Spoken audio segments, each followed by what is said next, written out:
வணக்கம் தலைமையிலே. ஒரு புதிய பரிணாமத்தை நோக்கி ரஷ்யா உக்ரைனுடைய போர் செல்கிறது. சொல்லப்போனால் முடிவை நோக்கி செல்லுதுன்னு அப்படின்னு சொல்லலாம். 2 நாள் ஒரே பரபரப்பாக பேசுகிறாங்க. நம்ம ட்ரம்ப்பும் ஜெலன்ஸ்கி வார்த்தை முதல்ல இருந்து ஒரு சுய விருப்பு வெறுப்பு இல்லாமல் இந்த போரை பற்றி ஒரு சில கருத்துக்கள் சொல்ல அப்படின்னா, முதல்ல இந்த உக்ரைன் இந்த வலிமையற்ற ஐரோப்பாவையும் அமெரிக்காவையும் நம்பி சண்டைக்கு போனது பதிலாக இந்த ரஷ்யாவை நம்பி ரஷ்யாவுடன் இணைந்து இருந்திருக்கலாம், இந்த சண்டையை தவிர்த்து இருந்திருக்கலாம் அப்படின்னு சொல்ல தோணுது ஜெலன்ஸ்கியும் உக்ரைனும். அதே போல சில விஷயங்களில் இந்தியா ஒரு உலகத்திற்கு நல்ல உதாரணம் அப்படின்னு சொல்லலாம். இந்தியா எப்போவுமே இந்த மாதிரி கூட்டு சேர்ந்துக்கிட்டு இந்த சண்டை அதெல்லாம் போக மாட்டாங்க. அணிசேரா கொள்கையை பின்பற்றுவாங்க. அது மிகச்சிறந்த கொள்கை. யார் கூட இல்லாமல் அணிசேரா கொள்கை மிகச்சிறந்த கொள்கைன்னு சொல்லலாம். தனித்து வலிமையை பெருக்குவது இந்தியாவை பார்த்து கற்றுக்கலாம். அதாவது கூட்டணி வச்சுக்கிட்டு எல்லா நாடுகளோட படைபலத்தை கணக்கு போட்டு சண்டைக்கு போகிற பதிலாக ஏன்ட்ட என்ன இருக்குது, என்னுடைய இராணுவம் எப்படி இருக்குது, அதை நம்பி அதை வலிமையை பெருக்குவது இந்தியா செய்கிற காரியம். இதை உலக நாடுகள் கற்றுக்கலாம். மிக முக்கியமானது, ஒரு தேசம் சண்டையை ஆரம்பிக்கிறதுக்கு முன்னால் அந்த சண்டை எப்படி முடியும் எப்படி போகும்னு தெரிஞ்சுக்கிட்டு தான் சண்டைக்கு போகணும். இந்தியா வீணாக எப்பவுமே சண்டைக்கு போகிறதில்லை. தவிர்க்க முடியாத காலத்தில் தான் நம்ம போருக்கு போகிறோம். தெரிஞ்சுக்கணும், இந்த சண்டையை நம்ம ஆரம்பிக்கிறோம், இது விளைவுகள் எப்படி இருக்கும், முடிவு எப்படி இருக்கும்னு சொல்லி தெரிஞ்சுக்கிட்டு தான் சண்டை ஆரம்பிக்கணும். தனி மனித வாழ்க்கைக்குமே இது மிகவும் உதவும். இந்த இந்தியாவுடைய பாலிசிகள்லாம் உலகம் பூரா பின்பற்றலாம். இந்த போர் உக்ரைன் என்ன சொல்லுவாங்கன்னா, சுதந்திரத்திற்கான போர் அப்படிம்பாங்க. ஃபைட் ஃபார் ஃப்ரீடம், எங்கள் சுதந்திரத்திற்கான நாங்கள் போர் அப்படின்னு மிக இதாக உணர்ச்சி பூர்வமாக சொல்லுவாங்க. ரஷ்யா என்ன சொல்லுவாங்கன்னா, இது போரே அல்ல அப்படிம்பாங்க. அவங்க என்ன சொல்லுவாங்கன்னா, இது போரே இல்லை, நாங்கள் ஸ்பெஷல் ஆப்ரேஷன் தான் உக்ரைனுக்குள்ளே பண்ணிகிட்டு இருக்கோம், இது போரே அல்ல. இது எப்போ போரா மாறும் அப்படின்னு சொல்லி ரஷ்யா சொன்னாங்க அப்படின்னா, ஒருவேளை அமெரிக்காவோ ஐரோப்பா நாடுகளோ தங்கள் படைகளை கொண்டு அங்கே இறக்கும்போது, தேவையற்ற சீண்டல் செய்யும்போது ஒரு போர் அப்படின்னா என்னன்னு நாங்கள் காட்டுவோம் அப்படின்னு சொல்லி ரஷ்யா பதிவு பண்ணியிருந்தாங்க. எத்தனை பேருக்கு தெரியும் தெரில, உலகத்திலேயே மிக அதிகமான மிக பெரிதான அணுகுண்டுகள் ஹைட்ரஜன் குண்டுகள் இருக்கிறது ரஷ்யாட்ட தான். உலகத்தில் எல்லா நாடுகளும் சேர்ந்து வச்சிருக்கிற அணுகுண்டு அவங்க தனியாக வச்சுட்டு இருக்கிறாங்க. ஒன்று, உலகத்தில் நீண்ட தூரம் போகக்கூடிய வலிமையான ஆயுதங்களை சுமந்து செல்லக்கூடிய கண்டம் விட்டு கண்டம் தாவும் ஏவுகணைகள் அதுவும் அதிகமாக இருக்க ரஷ்யாட்டு தான். உலகத்தில் எங்கே வேணாலும் அவங்க அடிக்க முடியும். 2, உயிரியல் வேதியியல் ஆயுதங்கள், மிக கொடுமையான ஆயுதங்கள் மிக அதிகமாக அதையும் ஸ்டாக் வச்சிருக்கிறது ரஷ்யா தான். இதில் எதையுமே ரஷ்யா இப்போ வரைக்கும் பயன்படுத்தலை. இந்த ஆயுதங்கள் எதையுமே அவங்க கையில் எடுக்காமல் அவங்க வழக்கமான போர் முறையிலேயே மாபெரும் வெற்றியை பதிவு பண்ணியிருக்காங்க. எப்படி மாபெரும் வெற்றியை பதிவு பண்ணிட்டாங்க ரஷ்யா அப்படின்னா, உக்ரைன் அப்படிங்கிறது உக்ரைன் தனித்து வரல. உக்ரைன் கூட அமெரிக்கா 27 ஐரோப்பிய நாடுகளின் ஆயுதங்கள். அப்போ உக்ரைனுக்கு ஆதரவாக வாலண்டியர்ஸ், தன்னார்வலர்கள் அப்படின்னு சொல்லி கூட இராணுவ வீரர்களும் சேர்ந்து தான் அது ஒரு படை, மிகப்பெரிய படையாக தான் அவங்க வந்தாங்க உக்ரைன்.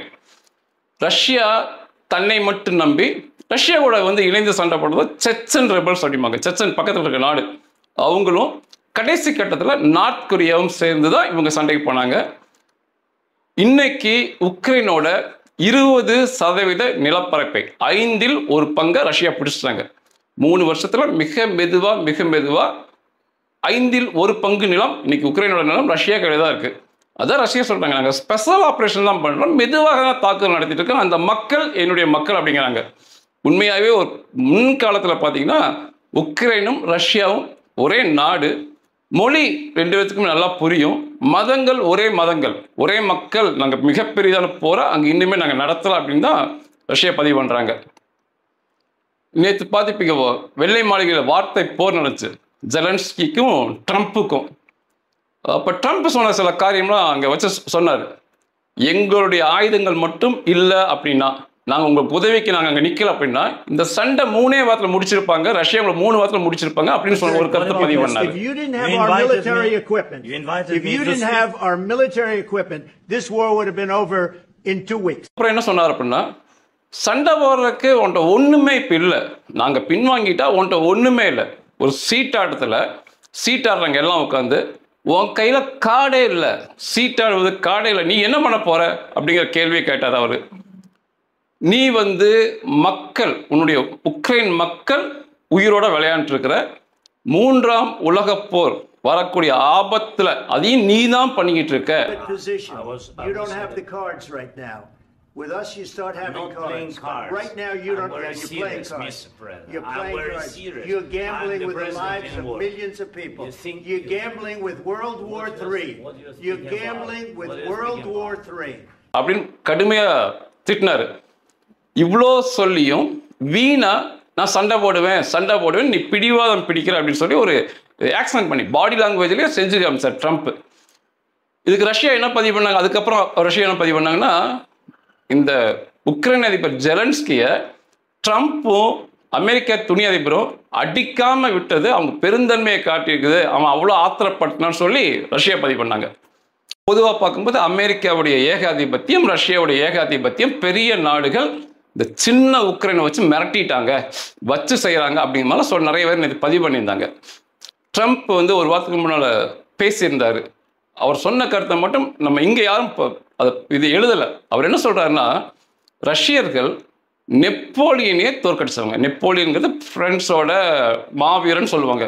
நெப்போலியனை அவங்க தோற்கடிச்சவங்க. ஜெர்மனியோட ஹிட்லரை தோற்கடிச்சவங்க. ஜெர்மனி இராணுவத்தை, ஹிட்லரை, ஜெர்மன் தரைப்படையை தோற்கடிச்சவங்களே ரஷ்யர்கள் தான். அவ்வளோ பெரிய வெற்றி பதிவு பண்ணும் ரஷ்யருக்கு முன்னால இந்த உக்ரைன் ஏமாத்திரம், உக்ரைன் என்ன பண்ண முடியும் அப்படின்னு கேட்குறாரு. ரெண்டாவது சொல்றாரு, இன்னைக்கு இல்லை நாளைக்கு முழு உக்ரைனையுமே ரஷ்யா கபலீகரம் பண்ணிடும் அப்படின்னு சொன்னார். மெதுவாகவே வேகமாக இல்லாமையே முழு உக்ரைனையும் அவங்க பிடிச்சிருவாங்க. உக்ரைனால என்ன பண்ண முடியும் அப்படின்னு கேட்குறாரு. அமெரிக்கா உதவி இருக்கும்போது 20% இடத்த பிடிச்சாங்க 3 வருஷத்துல. அமெரிக்கா பின்வாங்கினா மிக வேகமாக முன்னேறிடுவாங்க. இதை ட்ரம்ப் பதிவு பண்ணார். மிக முக்கியமான காரணத்தை இன்னொரு காரணம் சொல்றாரு. ஜெலன்ஸ்கி இப்போ அதிபர் பதவியில் முடிஞ்சிச்சு, அவருடைய பதவி காலம் முடிஞ்சிச்சு. 1 வருஷமா தேர்தலில் நிற்காமையே அவர் அதிபராக தொடர்றாரு. சிறப்பு அந்தஸ்தை பயன்படுத்தி சிறப்பு சட்டத்தை ஏற்றி இன்னும் அதிபராக தொடர்ந்து கொண்டே இருக்கிறார். இன்னைக்கு அந்த மக்கள்கிட்ட தேர்தல் நடத்தினா ஜெலன்ஸ்கி ஒருவேளை தோற்க வாய்ப்பு இருக்குது. புதிய அங்கே தலைவர் வரும்போது, புதிய சிந்தனையோடு வரும்போது இந்த சண்டையே நிற்க வாய்ப்பு இருக்கு. ஜெலன்ஸ்கி பிடிவாதமாக தன்னுடைய பதவியை தொடர்ந்து கொண்டிருக்கிறார். அவர்கிட்ட நாங்கள் பேசுறதே மிகப்பெரிய விஷயம், பேசுவதற்கே அவர் தகுதியற்ற நபர்னு சொன்னார். இதெல்லாம் வந்து ஒரு ஏற்றுக்கொள்ளக்கூடிய கருத்தை தான் தெரியுது. இப்போ அமெரிக்கா வந்து 2 போரை நிறுத்தினாங்க. ஒன்று இஸ்ரேல் இப்போ சண்டை நிறுத்தி காமிச்சாங்க. இப்போ ரஷ்யா உக்ரைன் போருக்குமே சண்டை நிறுத்தத்துக்கு ஒரு தெளிவான ஒரு வரைபடம் அல்ல, டிராஃப்ட் அடிமாங்க, அது கொடுத்துருக்காங்க. அவங்க என்ன சொல்றாங்க அப்படின்னா, ரஷ்யா பிடித்த நிலப்பகுதி எல்லாமே ரஷ்யாவுக்கு தான். ரஷ்யா கண்டிப்பாக திருப்பி கொடுக்க மாட்டாங்க. 20% நிலப்பரப்பை பிடிச்சிட்டாங்க, அது ரஷ்யாவிற்கு தான். ஒன்று. இரண்டாவது, போருக்கு பின்னால உக்ரைன் அந்த 80% நிலப்பகுதியோட தனித்து சுதந்திரமாக இயங்கலாம். அதாவது இந்த கூட்டணி கூட போகாம, இந்த யூரோப் யூனியன், நேட்டோ கூட சேராம தனித்து ரொம்ப சுதந்திரமா இயங்கலாம். அதுக்கு உத்தரவாதம் இருக்கு. ரெண்டாவது. மூன்றாவது வந்து இந்த போர்ல வந்து அமெரிக்கா $350 பில்லியன் உதவியை வந்து உக்ரைன் பண்ணோம், அதை திருப்பி கொடுக்கணுங்கிறாரு. We gave you, through this stupid president, $350 billion. We gave you military equipment, and you men are brave, but they had to use our military. அவர் திருப்பி பணமா கேட்கல. உக்ரைனில் உள்ள நிலப்பகுதியில் உள்ள கனிம வளங்கள், தாது வளங்கள் நாங்கள் எடுத்துக்குவோம். வட்டியோட சேர்த்து $500 பில்லியன் அளவுக்கு கனிம வளங்கள் நாங்கள் எடுப்போம். எங்களுடைய ஆட்கள், எங்களுடைய இராணுவம்லாம் அங்கே இருக்கும். அது வந்து உக்ரைனுக்கு ஒரு சாதகமாக இருக்கும். நாங்கள் அங்கே இருக்கிறது, இதை ரஷ்யாவுமே ஒத்துக்கிட்டாங்கன்னு சொல்லி ட்ரம்ப் சொல்கிறாரு. இது ஒரு மிக வலி மிகுந்தது தான் உக்ரைனுக்கு. ஏன்னா அவங்க நேட்டோ கூட யூரோப்பியன் கூட சேரணும்னு தான் போனாங்க. அது எதுவுமே கிடையாது, தனித்து சுதந்திரமாக இருக்கலாம் அப்படிங்கிறாங்க. ரஷ்யா பிடிச்ச பகுதி முழுக்க அவங்களுக்கு தான், திருப்பி தரமாட்டார்கள், அதை ஒத்துக்கணும்னு சொல்கிறாரு. $500 பில்லியன் திரும்ப கேட்குறாரு. அவர் பைடன் கொடுத்தாரு, இப்போ நான் கேட்குறேன், மக்களை எனக்கு தானே ஓட்டு போட்டிருக்காங்க, நீ திருப்பி கொடுங்குறாரு. $1 பில்லியன் 10,000 கோடின்னு சொல்லலாம். $500 பில்லியன் கணக்கு போட்டுங்க. அத்தனை கனிம வளங்கள் நான் தோண்டி எடுப்பேன் அப்படிங்கிறார். இதுதான் பிரச்சனைகள். ரஷ்யா வந்து இப்போ இந்த 20% உக்ரைன் நிலப்பகுதியில் இருக்க கனிம வளங்களை அமெரிக்கா எடுக்க ஒத்துக்கிட்டாங்க. நீங்கள் எடுத்துக்கங்க, அதுக்கு பதிலாக மாற்று பொருளை ரஷ்யா கொடுங்கன்னு சொல்லி அவங்க இந்த ஒப்பந்தம்லாம் ஓகே பண்ணிட்டாங்க. இது வழி மிகுந்தது தான் உக்ரைனுக்கு, வேற வழி இல்லை அப்படின்னு தான் சொல்லணும். ஏன்னா தேவையற்று இந்த ஐரோப்பியர்களை அமெரிக்காவை நம்பி சண்டைக்கு போய் மாட்டிக்கிட்டாங்கன்னு சொல்லணும். ஐரோப்பிய யூனியன்கிறது 27 நாடுகள் சேரும். 27 நாடுகள் சேர்ந்தா ஐரோப்பிய யூனியன். அதில் அமெரிக்கா வராது, இங்கிலாந்து வராது, கனடா வராது. இந்த ஐரோப்பிய யூனியனை ஆரம்பித்ததே இங்கிலாந்து தான் ஆரம்பித்தாங்க. முழு முயற்சி, அப்போ நான் இஸ்ரேலில் இருந்து பார்க்குறேன், முழு முயற்சியோடு ஆரம்பித்து அதை தோற்றுவிச்சாங்க. ஆனால் அதுக்கப்புறம் வந்து அவங்க அதுலேருந்து விலகி போயிட்டாங்க. ஐரோப்பியாக்குன்னு ஒரு புது ரூபாய்த்தாள் கரன்சி ஈரோன்னு சொல்லி ஆரம்பித்தாங்க. எல்லாமே இங்கிலாந்து தான் பண்ணாங்க, ஆனால் வெளியே போயிட்டாங்க. அதே சமயத்தில் நேட்டோங்கிறது 32 நாடு வரும். அதில் பெரும்பாலும் ஐரோப்பிய நாடுகள், அது கூட அமெரிக்கா, இங்கிலாந்து, கனடா சேரும்போது நேட்டோ அது வந்து இராணுவ அமைப்பாக மாறும். உக்ரைன் வந்து இதில் சேர்றதுக்கு பரிசீலனையில் உள்ள நாடு. அவங்க வந்து அப்ளிகேஷன் கொடுத்துருக்காங்க, என்னை வந்து யூரோப்பில் சேர்த்திக்குங்க, நேட்டோவில் சேர்த்துங்கன்னு சொல்லி அவங்களோட அப்ளிகேஷன் அங்கே இருக்குது. இப்போ வரைக்கும் சேர்த்தலை. அதனால தான் சண்டையே ஆரம்பிச்சது. இந்த 3 வருஷ காலம் இவ்வளோ தாக்குதலுக்குள்ளாகி இவ்வளோ சேதம், 20% நிலப்பரப்பை இழந்துமே அந்த ஐரோப்பிய ஒன்றியம் ஒரு துணிச்சலோட உக்ரைனை வந்து ஐரோப்பிய யூனியத்தில் இப்போ வரைக்கும் சேர்த்திக்கல. அதை பரிசீலனை அப்படியே இருக்கு. நேட்டோ இராணுவ அமைப்புலையுமே அவங்கள தைரியமாக சேர்த்துக்கல, இன்னுமே பரிசீலனை இருக்கு. அதுதான் நான் சொன்னேன், இந்த ஐரோப்பிய அமெரிக்காவை நம்பினதுக்கு அவங்க அந்த ரஷ்யாவை கூட நம்பி அவங்களோட இணைஞ்சு செயல்பட்டிருந்தா இவ்வளோ பெரிய சேதங்கள், வலி மிகுந்த முடிவு இந்த உக்ரைனுக்கு இருந்திருக்காது. இப்போ வந்து புதுசாக சொல்கிறாங்க, இந்த ஐரோப்பிய நாடுகள் மட்டும் அமெரிக்காவை தனித்து விட்டு இந்த நேட்டோன்னு இல்லாமல் ஐரோப்பிய நாடுகள் 27 நாடுகள் மட்டும் ஒரு புதுசான ஒரு இராணுவ கூட்டமைப்பு பண்ணலாம். அதில் 3 வல்லரசு இருக்காங்க, பிரான்ஸு, ஜெர்மனி, இத்தாலி, அது போக சின்ன சின்ன வல்லரசுகள் இருப்பாங்க. இவங்கெல்லாம் சேர்ந்து ஒரு இராணுவம் அமைக்கலாம், இராணுவ கூட்டமைப்பு. அதுக்கப்புறம் இவங்க வந்து உக்ரைனுக்கு உதவலாம்னு சொல்கிறாங்க. இது நடைமுறையில் ஏற்றுக்கொள்ள முடியாத செயல். அமெரிக்கா இணைந்திருக்கும் போதே ரஷ்யா என்னன்னு கேட்டாங்க, இந்த ஐரோப்பிய நாடுகள் எல்லாம் பந்தாடிடுவாங்கன்னு தான் சொல்லணும். அதனால் வந்து உக்ரைன் இந்த வலிமிகுந்த முடிவை ஏற்றுக்கிட்டு, இல்லை வேற ஏதாவது கொஞ்சம் இதில் பேசிக்கிட்டு இந்த போர் நிறுத்தத்தை ஏற்றுக்கிறது தான் மிக சரியான காரியம். இல்லாட்டி நிச்சயமாக உக்ரைன் முழுசாக பிடிபட்டுரும். அதே போல் ஜெலன்ஸ்கியுமே தேர்தலை சந்தித்து ஒருவேளை மக்கள் மத்தியில் மீண்டும் அதிபராக முயற்சிக்கிறது மிக சிறந்த காரியமாக பார்க்கப்படும். நம்ம ஏற்கனவே பதிவு பண்ணோம், ஒரு 4 தாதாக்கள் அவங்க சொல்கிறதான் நடக்குதுன்னு, அதே மாதிரி தான் நடந்துகிட்டு இருக்கு. நம்ம இந்தியாவுடைய மோடிஜி, சீனாவுடைய ஜின்பிங், அமெரிக்காவுடைய ட்ரம்ப் மற்றும் ரஷ்யா புட்டின், இவர்களுக்குள்ள ஒரு வேவ் லென்த் இருக்கும். இவங்கெல்லாம் இதை முதலே பேசியிருப்பாங்க, இது பண்ணலாம், இப்படி பண்ணிக்கலாம், பண்ணி உக்ரைனை வந்து சண்டை நிப்பாட்ட சொல்லலாம் அப்படிங்கிறது முன்னக்கூட்டி இவங்களாம் பேசுவாங்க. இந்த 4 பேர் சொல்கிறது தான் உலகத்தில் எடுபடும்.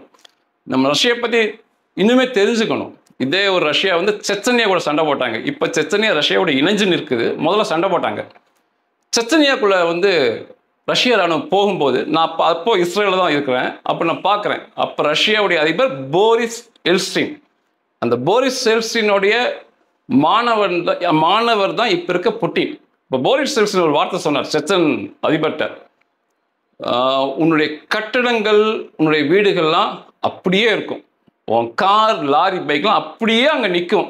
ஆனால் ஒரே ஒரு உயிரினம், மனித உயிரினமோ அல்லது மற்ற உயிரினமோ ஒன்று கூட உயிரோடு இருக்காது, மற்றதெல்லாம் அப்படியே இருக்கும், பண்ணி காமிச்சிருவேன் ஒரு நிமிஷத்தில் அப்படின்னாரு. அந்த அளவுக்கு வேதியியல், உயிரியல் ஆயுதங்கள் பயங்கரமாக வச்சுட்டு இருக்க நாடு. ஆனால் அதை எதையுமே கையில் எடுக்காமல் இந்த சண்டையை வந்து வெற்றி பெற்று காட்டியிருக்கிறாங்க. ஒரு தனித்திருந்தாலுமே தாங்கள் ஒரு சிங்கம் அப்படின்னு சொல்லி ரஷ்யா திரும்ப நிரூபிச்சிருக்கிறாங்க. பிற நாடுகள் வருகின்ற காலத்தில் எங்களோடு இணைந்து செயல்படலாம், நாங்கள் இன்னும் நம்பர் 1 வல்லரசு தான் அப்படின்னு சொல்லி இந்த சண்டை நிரூபிச்சிருக்கு. உக்ரைன் வந்து இந்த வலிமிகுந்த போர் நிறுத்தத்தை ஏற்றுக்கொள்வது தவிர வேற வழி இருக்கிறது போல தெரியல. நன்றிகள்.